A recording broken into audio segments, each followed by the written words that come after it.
Muy buenas noches, tengan todos ustedes. ¿Qué tal? Un gusto. Gracias a la Universidad Tecnológica Latinoamericana en Línea de México por la apertura. Efectivamente, en transmisión en vivo y en directo desde los estudios de quien les habla, Luis Andrés Crespo Berti, con filiación institucional Universidad Regional Autónoma de los Andes, Extensión Ibarra, provincia de Imbabura del Ecuador. Le damos la mayor cordial bienvenida a esta submagistral titulada El eslabón perdido de la criminología. Un tema que sin lugar a dudas aporta por lo innovador en la cadena de sus estructuras y mega importante porque confluyen la función judicial, legislativa, las corporaciones de Policía Nacional, Comunitaria y Judicial y de la propia ley penal, cuyo epicentro se halla en la víctima. Por tanto, trataré de ser lo más sencillo en la prosa, al tiempo de sumar espacios al ciclo de preguntas que con seguridad sobrevendrán por los episodios que comporta la temática, e incluso da para analizar e interpretar en términos exhaustivos su estudio en un periodo académico de colegiatura. La disertación ahonda sobre el concepto clave de la sociología del delito, inserta en la esfera de la criminalidad oculta, la llamada lista negra del delito. De allí la distinción del tema en ciernes, distinguido como el eslabón perdido de la criminología, desde la percepción criminógena de parte de un elenco de víctimas calificadas, como lo son básicamente el género femenino, con una proyección secundaria y no menos importante hacia niños, niñas y adolescentes o juveniles que no llegan a denunciarse por motivos plurivalentes que desembocan en desconocimiento, temor reverencial por amenazas de los agresores, tabú o simplemente por causas intencionales propias por la negación de la víctima al exponerse a un proceso penal en salida a la luz pública por aquello del pudor, del honor, salvaguarda en que pueda suponer la víctima que se expone al escarnio público. Así, cabe destacar un pensamiento derivado del excelso sofista griego Pitágoras, tan atemporal como la antigua Grecia, en metamorfosis por la transformación de lo que acontece hoy día con la delincuencia en el marco de la realidad que toca enfrentar con respecto al flagelo del delito inmanente en toda sociedad civil organizada. Educad a los niños y no será necesario castigar a los hombres. Cabe brindar un concepto básico de criminología, vista como una ciencia social empírica e interdisciplinaria de carácter auxiliar a la ley penal, que se ocupa del estudio del crimen, de la personalidad del infractor, de la víctima y el control social del comportamiento delictivo desviado. En esta tripleta perfecta, a la que he denominado, se trae a colación los conceptos materiales criminológicos del delito, vistos como aquel comportamiento humano que, a juicio del legislador, entra en contradicción con los fines del Estado, por aquello de la antijuridicidad formal del delito, como lo son los bienes jurídicos tutelados por el Estado, fin último de la ley penal, que exige como sanción una pena criminal. Con base en tal premisa mayor, la criminología tradicional potencia al máximo el protagonismo del delincuente. Por el contrario, la moderna criminología de corte sociológico, el examen y significado del infractor pasa a un segundo plano, desplazándose el centro de interés del aporte hacia la víctima y el control social. Dentro de la superestructura de los tipos penales referidos a la violencia de género contra la mujer o miembro del núcleo familiar, exigen estos elementos que en una misma unidad de tiempo convergen al unísono. Es decir, si uno de estos elementos aquí, 5, ¿no?, están previstos dentro de las superestructuras básicas de los tipos penales, sin comento, falta, no estamos en presencia de un delito de violencia contra la mujer. Pudiera que esté mal calificado por el titular del ejercicio público de la acción penal y podríamos estar entonces frente a otro delito. Entonces, por eso es importante el análisis de estos elementos. El sujeto activo, que no es calificado por el legislador peruano, puede ser cualquier persona. Es el victimario, el infractor, el comisor, el agente, el subyúdice, el indiciado, como quiera que se llame, ¿no? Es la persona que promueve una conducta contraria a derecha, produciendo un resultado lesivo hacia la víctima. Gracias a la criminología se reivindica la institución fenomenológica de la pluriofensividad pasiva.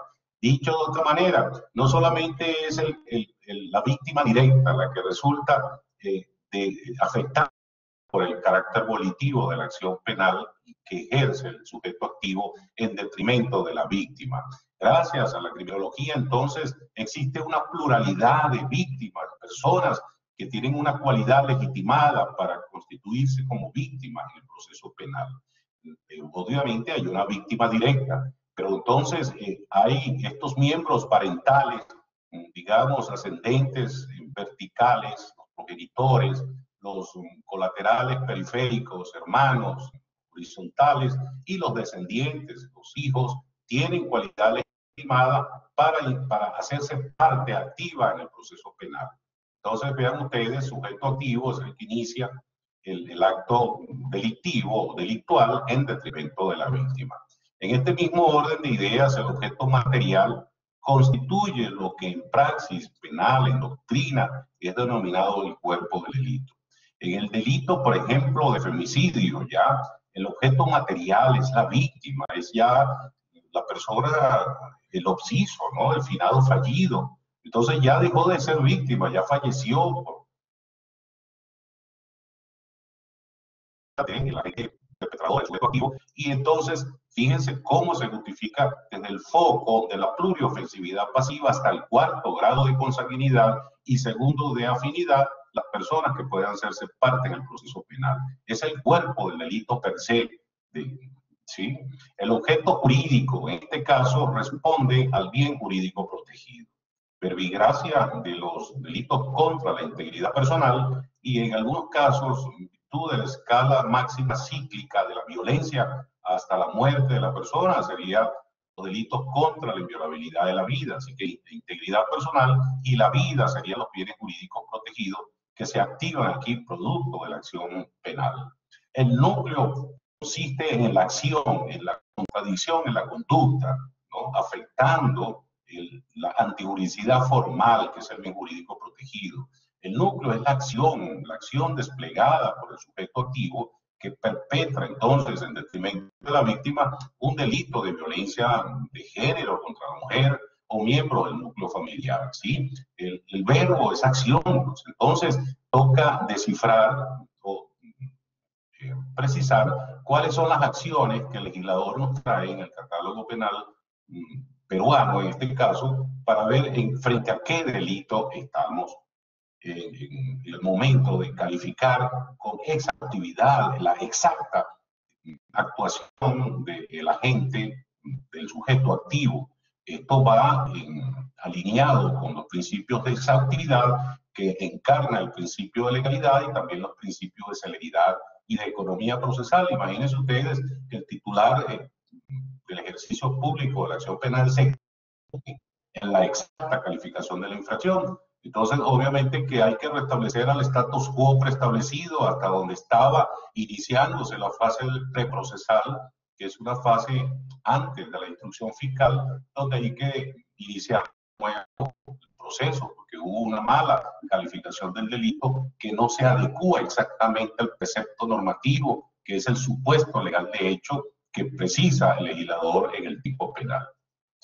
Siguiente lámina, estamos frente a los fenómenos criminógenos que confluyen en la infracción penal en los delitos de violencia contra la mujer o miembros del núcleo familiar. Responden aquí sin priorizar el alcoholismo, ¿no? La intoxicación por vía de la ingesta de bebidas alcohólicas, obviamente la prostitución también, la asociación para delinquir, que es comúnmente conocido en práctica penal como agavillamiento, donde se activa la institución de la participación penal porque existen dos o más agentes o sujetos activos, así como también la toxicidad por vía de ingesta de psicotrópicos y estupefacientes que desembocan el medio de comisión sobre la violencia que está siempre inmanente en los delitos que afectan a la víctima, ¿de acuerdo?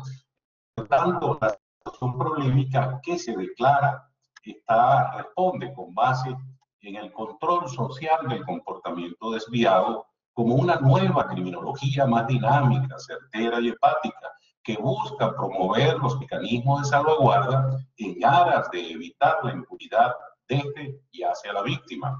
Obviamente, callar, ¿no? Callar pasa a engrosar esta lista negra, ¿no? Una teoría todavía reciente, promovida por el excelso criminólogo estadounidense en el año de 1986, y se ajusta pues, a lo que acontece hoy día con respecto a la falta de la denuncia por parte de la víctima, no solamente pasando a engrosar esta lista negra, sino también generando una especie de impunidad, ¿no es cierto? Esto produce aflicción, frustración y daño que marca, y ya vamos a ver cuáles son los tipos de violencia que reconoce el digno Estado peruano. Así entonces, desde el foco del marco constitucional, en este estadio se direcciona al marco constitucional de la República del Perú, en su artículo 4 constitucional, capítulo 2 de los derechos sociales y económicos, reconociéndose la institución de la victimología al consagrar la suprema protección jurisdiccional de la víctima, precisamente para no dejarla desamparada frente al resultado lesivo, el daño que apareja el delito frente a sus derechos de protección especial. De allí la importancia del tópico en un intento de desenmarañar la situación conflicto que entraña a la víctima en su fuero interno. Entre tanto, vistas las facultades constitucionales expresadas en la disposición 158, si mal no recuerdo, y siguientes de la norma suprema peruana, atribuidas al Ministerio Público del digno Estado peruano, se impronta hacia un modelo plausible, ¿no? Como mecanismo de protección especial a la víctima de delito de violencia contra la mujer o miembros del núcleo familiar en los siguientes términos. La atención psicológica, ¿no? En atención a la crisis que indudablemente invade el tejido social de la víctima, así como terapias individuales, incluso acompañamiento psicológico en diligencias penales in company con el representante que le asista como medida de apoyo a la víctima.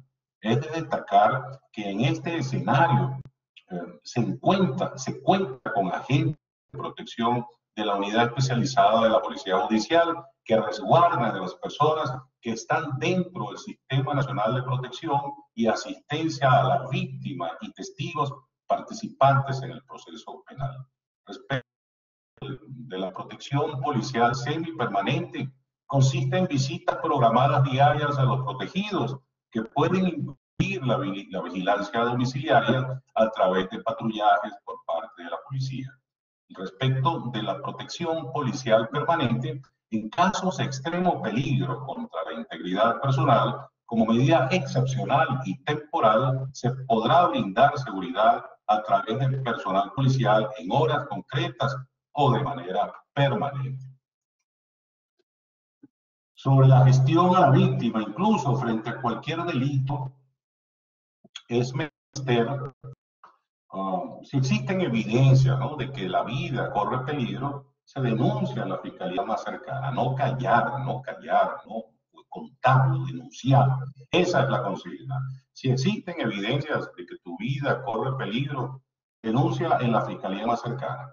El fiscal o juez gestiona la protección al solicitar a la fiscalía más cercana un ingreso al denominado sistema de protección y asistencia a la víctima y testigos, ¿sí? Así los fiscales, jueces, médicos y psicólogos forenses, defensores públicos y trabajadores sociales realizan informes en torno a la denuncia para proceder con el ingreso al programa Sistema de Protección y Asistencia a la Víctima y Testigos Incomento. Aquí entonces la tipología de los delitos de violencia contra la mujer. La Convención de Belém do Pará reconoce que la violencia contra las mujeres es una manifestación de las relaciones de poder históricamente desiguales entre hombres y mujeres. La dominabilidad antropométricamente género masculino siempre es antropométricamente, medidas físicas, es más fuerte que la mujer, ¿no? De allí ese vínculo de dominabilidad, de poder asimétrico del hombre frente a la mujer. En el Perú, la Convención de Belén do Pará fue aprobada por resolución legislativa por ya en el año 1996. Ya esta tipología de violencia in extremis es lo que encierra entonces el marco tipológico de las violencias. Hasta hace poco, la violencia física estaba reconocida suficientemente en cualquier catálogo que contemplara delitos e infracciones penales, ¿sí? La violencia física, la violencia psicológica y la violencia sexual o reproductiva. Ya por imperio de este tratado internacional expuesto de manifiesto, surge entonces la violencia simbólica también. Ustedes dirán, pero bueno, ¿y cómo es esto? ¿No? Sí, claro, existen ejemplos que patentizan cómo se gesta, cómo se configuran estas violencias. La física, obviamente, que es entendible, la psicológica, que de paso es la que más daño hace, porque la física puede generarse por efecto del tiempo, desaparecen los vestigios de violencia física en la inmensa mayoría de los casos, pero la psicológica no, es como coger una hoja y arrugarla, ¿no? ¿Cómo restituir esa hoja a su estado original y planchándola, creo yo? La violencia sexual y reproductiva, pues también se explica por sí sola, ¿no? Recordemos que en una relación de convivencia, de hecho o de derecho, o de la institución del matrimonio per se, la mujer puede ser objeto de violencia sexual, el hombre, el marido puede violar a su mujer. Recordemos que la condición objetiva de punibilidad es el consentimiento. Si no hay entonces nada informado, ¿cierto? Y nada expreso, tácitamente. No estamos hablando de un protocolo de que se pueda realizar el acto sexual, ¿no? Con días o no hacia la reproducción. Entonces, el hombre puede violar a su esposa, efectivamente, ¿sí? La simbólica, pues, se alude a mensajes mediáticos, notificaciones de prensa que vayan en desmedro de la mujer, ¿no? Del género femenino, digamos, un lenguaje gestual obsceno, ¿no? Gestual, que no ha dicho nada, pero de pronto ofende a alguien, a la mujer en este caso, o a miembros del núcleo familiar un símbolo que demuestre algo obsceno, ¿no? Lo que llamamos la señal del mudo y cosas así por el estilo, o sea, y también el acercamiento proxémico, el lenguaje proxémico, ¿sí? Uno, digamos, en el ámbito desarrollador de violencia, como lo es el educativo, un docente puede imprimir violencia simbólica a una persona, ¿no? Por ejemplo, acercándosele en forma abierta, en una posición intimidante, ¿no? Con los brazos cruzados y mirándole así, ¿no? Eso es una violencia simbólica. Y la violencia económica y patrimonial, pues son violencias también ya están reconocidas en los distintos ordenamientos jurídicos, positivos, penales, positivos de la inmensa mayoría de los países de la urbe mundial. Esta violencia es capaz de cambiar el proyecto de vida de una persona, de una mujer. Sí, es posible que sí, ¿no? La persona se deprime, se decepciona, son violencias que ya están previstas y necesariamente los estados parte que tengan suscrito este tratado tan importante como lo es la Convención de Belén do Pará, entonces tienen que alinearse con estas disposiciones dentro del bloque de la constitucionalidad de cada país con respecto a los tratados y convenios internacionales. Bien, entonces, dentro de la redacción del tipo penal, ¿qué pasa aquí? ¿No? La inmensa mayoría de legisladores emplean el modo subjuntivo, que es un modo irreal, ¿no? Es la probabilidad incierta, es la contingencia de que un hecho ocurra o no.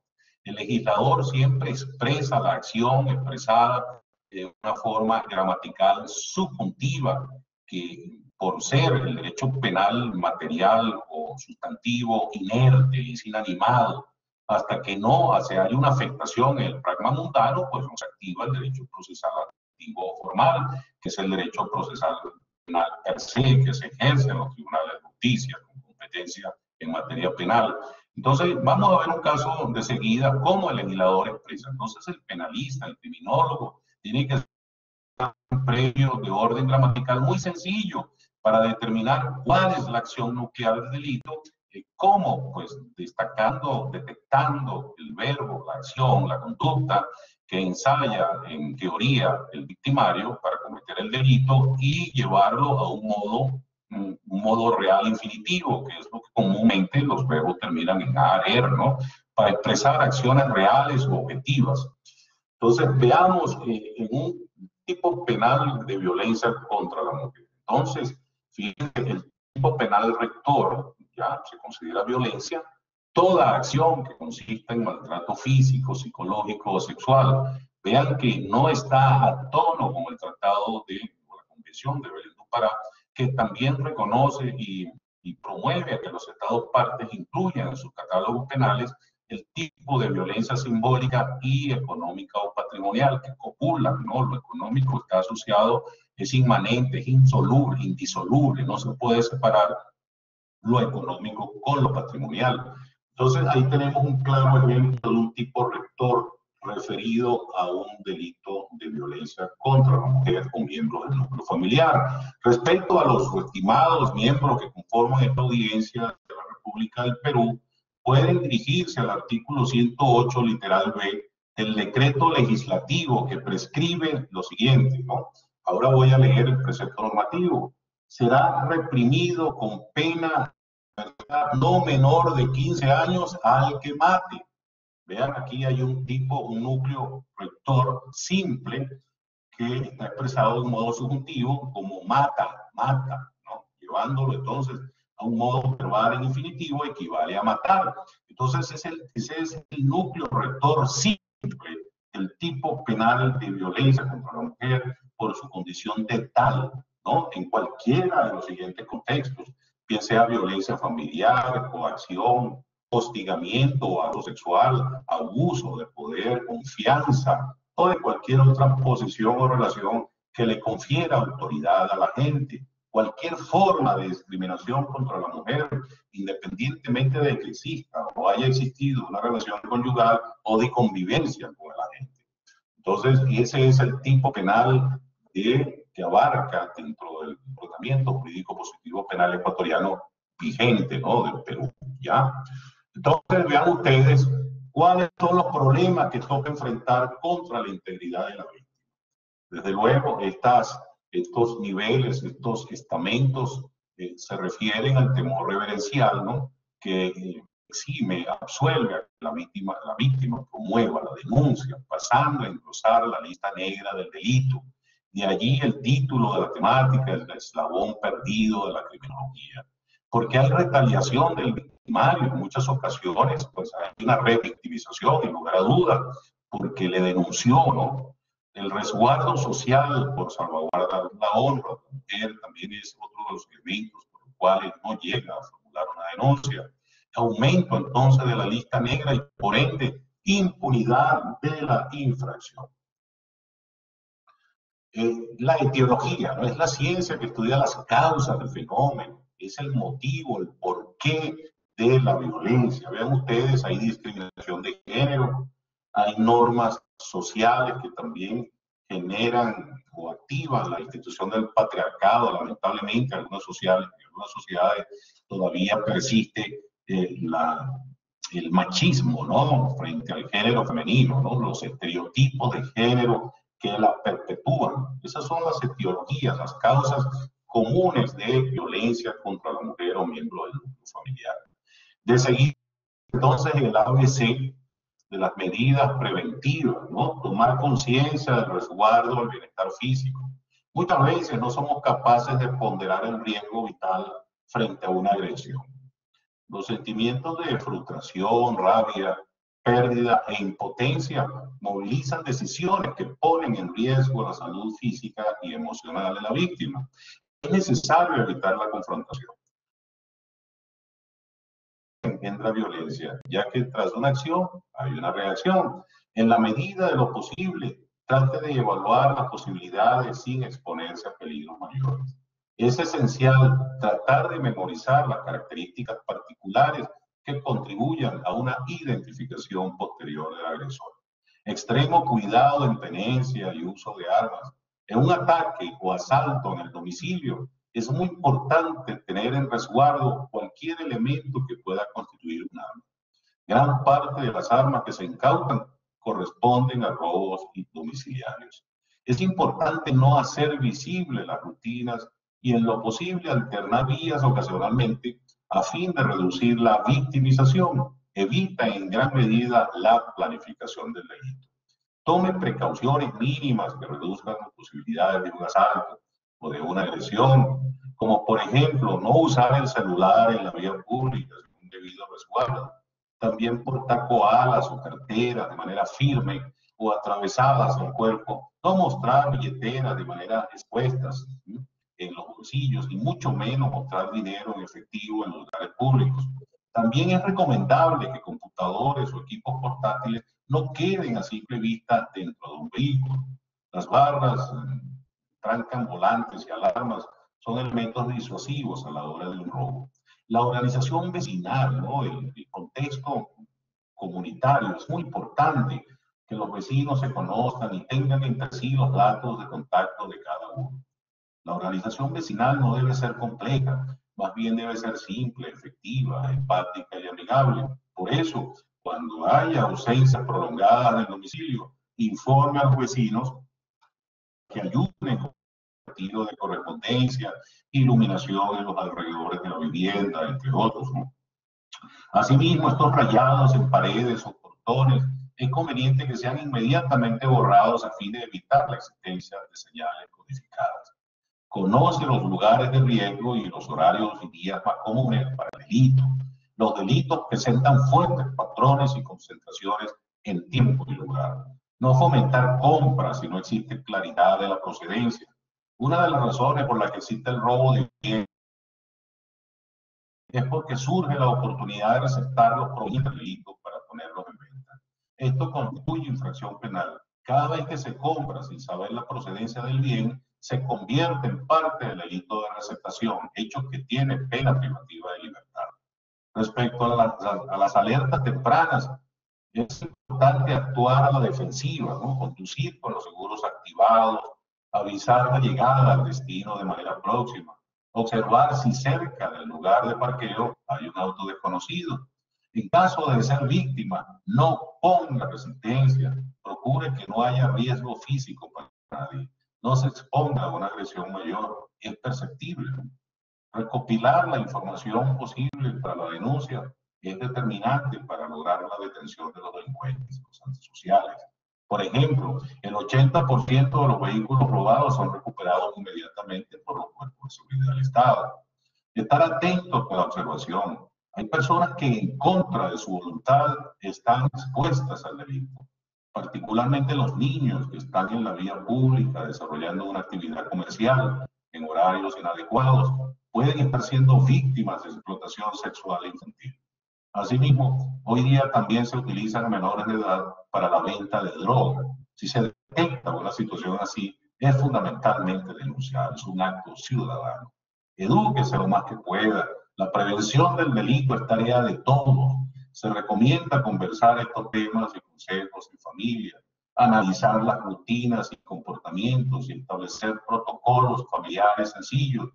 Asimismo, establecer conversatorios en la universidad, en la escuela, en el trabajo, para identificar situaciones de riesgo y buscar factores preventivos.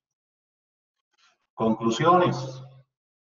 Se colige la reivindicación de parte de los criminólogos de la institución de la victimología. El Estado peruano, por disposición del marco normativo, decreto supremo, identificado con una nomenclatura allí, tras un texto único, ordenado, de la ley de protección frente a la familia, a la violencia familiar, mejor dicho, y de género, prescribe que las personas tienen necesariamente que tomar cartas en el asunto, ¿no? Precisamente para no dejar desamparadas, se erige entonces la protección integral de la víctima en la ley prevista para combatir la violencia familiar y de género, frente al resultado dañoso que apareja el delito frente a sus derechos de protección especial. De allí el aporte de esta contribución en un intento de aclarar la situación conflicto que entraña la víctima en su fuero interno. Por tanto, con base en el control social del comportamiento desviado, visto como una nueva criminología más dinámica, certera y empática, que busca promover los mecanismos de salvaguarda en aras de evitar la impunidad desde y hacia la víctima. Se concluye que, contrario a la posición de la inmensa mayoría de los tratadistas, quienes aluden al innecesario estudio de la criminología social, considerándola estoica, ¿no?, insensible, indiferente.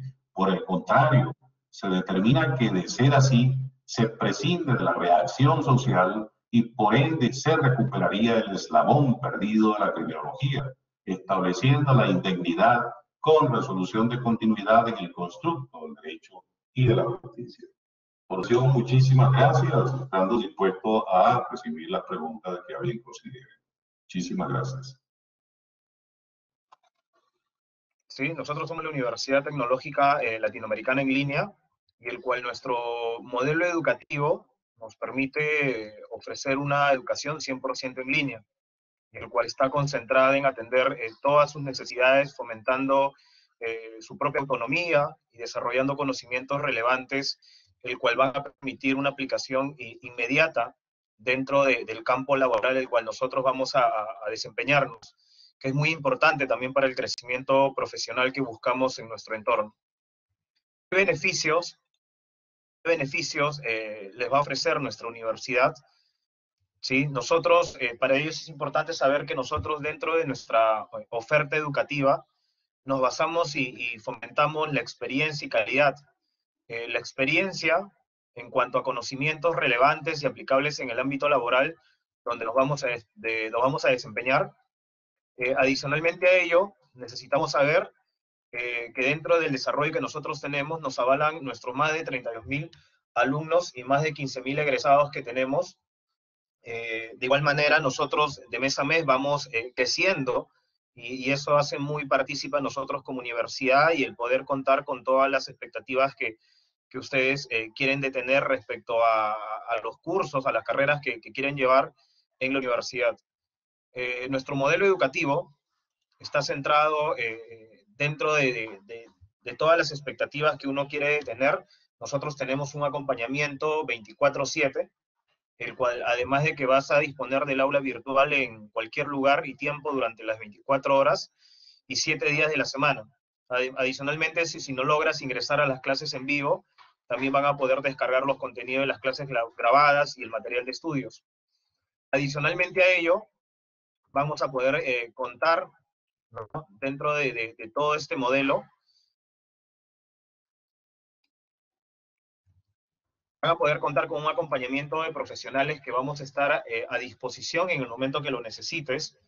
Pueden contar con un tutor de bienvenida, ¿no? Tenemos un asesor académico, los profesores, el cual tiene un amplio staff de profesores de universidades también muy prestigiosas en México, que suman toda su experiencia académica en nuestro desarrollo profesional. Nuestro tutor, que es muy importante también dentro del acompañamiento que vamos a darte durante todo tu desarrollo en la universidad, y nos va a orientar en varios escenarios que se requieran. Adicionalmente a ello, como les comentaba, disponemos de un asesor académico para resolver todo lo que es relacionado a la materia que vas a llevar. Adicionalmente a ello, ¿no?, ya hemos hablado de nuestro acompañamiento el 24/7 y respaldo académico que tenemos. Nosotros, al ser una universidad mexicana, contamos con el reconocimiento de validez oficial de estudios por parte de la SEP, ¿no?, que es la Secretaría de Educación Pública en México, quien es la autoridad máxima, quien le da validez oficial a nuestros programas de estudios que brindamos en nuestra universidad. Adicionalmente a ello, nos gustaría compartirles un pequeño fragmento de un egresado de nuestra universidad, en el cual nos menciona, ¿no? Estudiar en UTEL ha sido una de las mejores experiencias en mi vida. Descubrí una universidad con sentido humano, amabilidad, calidez en su personal de contacto, mentores y maestros con gran profesionalismo. Definitivamente somos la mejor opción, porque como podemos haber visto y escuchado, no solamente nos preocupamos por darte la mejor propuesta académica 100% en línea, sino también nos preocupamos por ti, para que puedas cumplir tus metas y tener el mejor desarrollo profesional con el entorno digital que nosotros te vamos a poder brindar. Adicionalmente a ello, chicos, Adicionalmente a ello, sí queremos hacerles saber dentro de las modalidades de evaluación que nosotros vamos a brindarte. Sí, nosotros te brindamos según tus necesidades y tiempos 4 formas de evaluación, el cual están diseñados para que puedas lograr tener un mejor desempeño en el desarrollo de las materias que vas a llevar. Tenemos, como ustedes pueden ver, las modalidades de actividades, exámenes, trabajo final y evidencias. Cada uno de ellos tiene un diferenciador, por ejemplo, en lo que son las modalidades de actividades, son presentaciones de actividades semanales.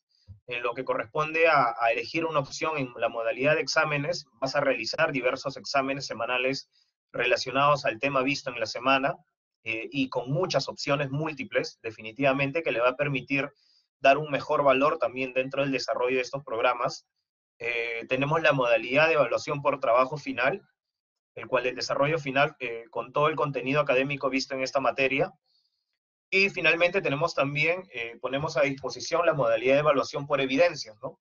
Que se entregue una evidencia, puede ser laboral más que todo, que hoy por hoy de repente estamos desempeñando en el campo laboral, ¿no? La materia que estamos llevando, el cual nosotros lo vamos a evidenciar mediante un documento para que pueda ser evaluado y darse una exoneración dentro de la evaluación que nosotros debemos realizar sobre la materia, ¿no? Adicionalmente a ello, ¿sí? Nosotros queremos también hacerles saber las modalidades de acompañamiento académico que nosotros damos. Como hemos podido apreciar hace un momento, nuestro acompañamiento académico, el alumno está direccionado por 4 frentes muy importantes que vamos a estar a disposición de ustedes. Comenzando por el tutor de inducción y bienvenida, que es lo que habíamos mencionado hace un momento.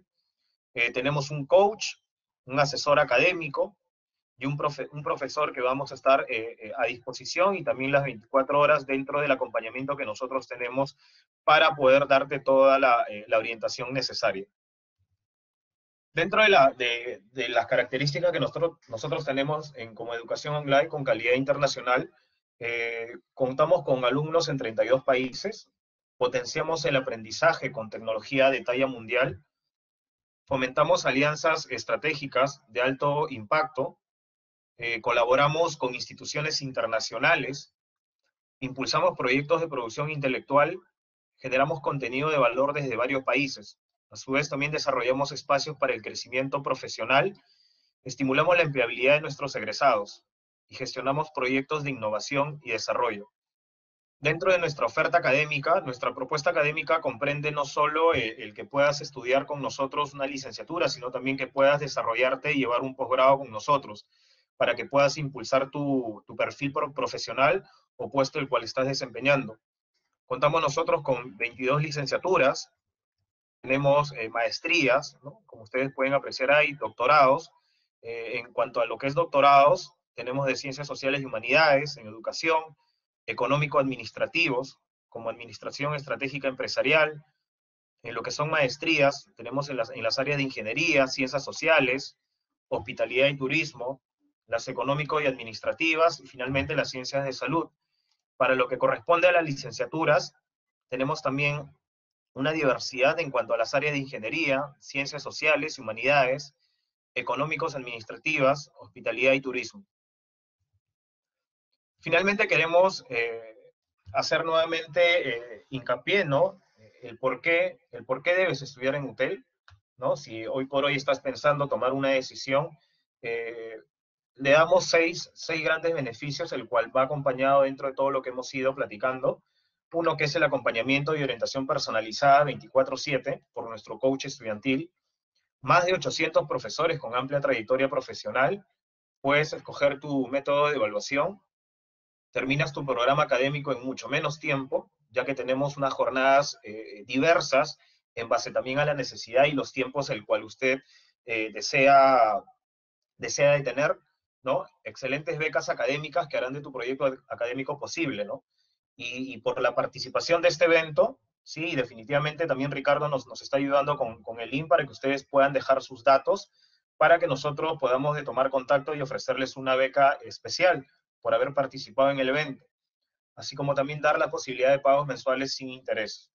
Todo ello corresponden a los beneficios que nosotros podemos darles hoy por hoy como universidad y definitivamente abiertos a poder darles mayor información